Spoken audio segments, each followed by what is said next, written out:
Hi everyone, thanks for joining our Agrimaster tutorial. Today we're going through how to set up a new code. So to begin with, we'll just open up Agrimaster, and then from the home page we want to go to Setup and Tools, Cashbook Setup, and then Codes. So if you watched our last video, you'll know we set up a major heading and a group heading.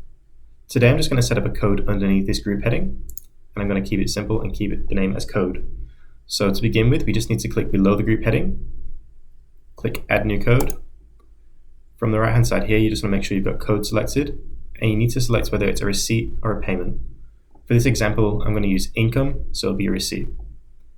The code name, as I said, I'll just keep it simple and keep it as code.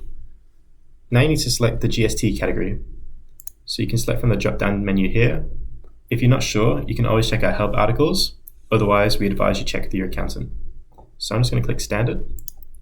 You can also link it to an enterprise if you've got them set up. I don't, so I'll just leave it as it is.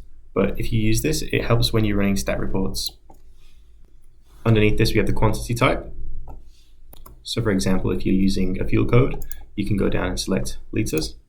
You can also select if a quantity must be entered, or you can select if a reminder should appear if you've got no quantity left.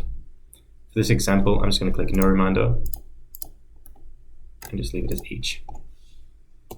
Next, you just need to select the code type, whether it's sales, other income, capital receipts, private income, or GST. Again, you can always check this with your accountant, but for this example, I'm just going to keep it as other income. And finally, you need to just select the installment tax status. If the code is taxable, you can select that, or non-taxable if it's not. Again, this is something you need to check with your accountant if you're unsure of.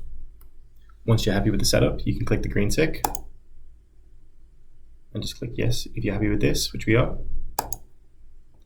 And you'll notice the code has come up underneath the group heading.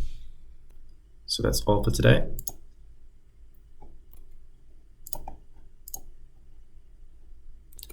Thanks for watching, everyone. If you need more information, please have a look at our help articles or book a one-on-one consultancy and training session with our team. All are linked in the description box. Don't forget to subscribe to our YouTube channel and give this video a like if you enjoyed it. Have a great day.